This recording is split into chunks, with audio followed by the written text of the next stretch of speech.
Now let us consider stress at point A. So total stress at point A will be given as the compressive stress sigma c minus of bending stress, which is sigma max of tension about y axis. Now we know at point A there will be maximum tension. So substituting the value of sigma A as maximum permissible tensile stress, which is 20 Newton per mm square. So we have minus 20 is equal to, your sigma c is 23.50 minus sigma max of tension, which is same as that of sigma max of compression, and its value is 0.676 EY. So on solving this, we get the value of EY as 64.34 mm. Now consider stress at point B.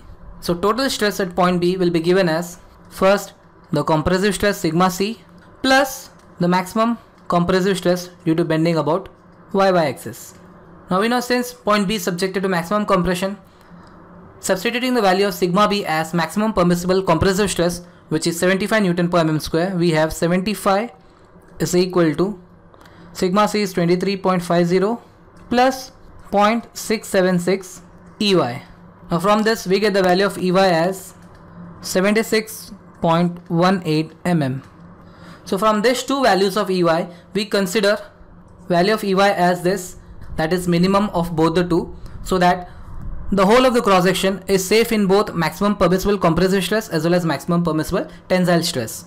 So the maximum eccentric distance at which load can be applied without exceeding the permissible compressive and tensile stress is minimum of these two distance. So we have maximum eccentric distance E max or EY max is equal to 64.34 mm. Next we try to plot the variation of resultant stress across the section. We already know that the compressive stress, which is uniform across the cross section, is 23.50 Newton per mm square. Let us now find out the actual value of bending stress, and after that the total value of stress at point A and B for a given maximum value of EY as 64.34 mm. We have stress at point A is equal to 23.50 minus of 0.676 into 64.18. So this gives the value of minus 20 Newton per mm square. Now this is nothing but the maximum permissible tensile stress. So we allow the stress at point A to reach the maximum permissible tensile stress. Similarly, for the same value of EY, the total stress at point B is equal to 23.50 plus 0.676 of EY, which is 64.18. So the total stress at point B comes out to be 66.88 Newton per mm square, and which is compressive. So we see that for this value of maximum eccentric distance EY, the stress at point B is below the maximum permissible compressive stress, which is 75 Newton per mm square. So now we plot the variation of resultant or total stress across the section. So we have this figure which shows the variation of the total stress across the section of this hollow cylindrical column.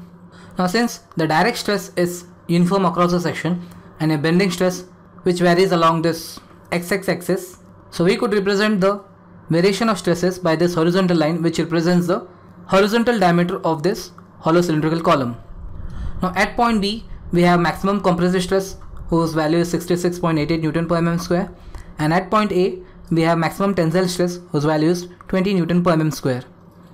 Above the horizontal line we show the compressive stress, and below the horizontal line we show the tensile stress, so as to keep the sign convention consistent.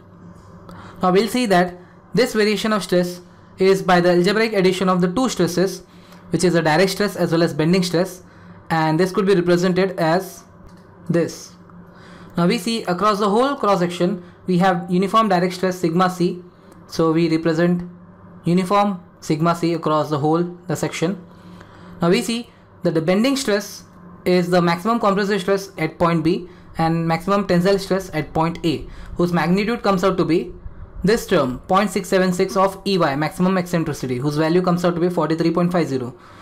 Whereas at point A we have the maximum tensile stress whose value is same as that of maximum compressive stress. So at point B, these two compressive stresses gets added, whereas at point A This compressive stress and this tensile stress gets subtracted so as to have resultant stress as shown in the figure. So with this, a problem is solved. Thanks for watching in 5 minutes.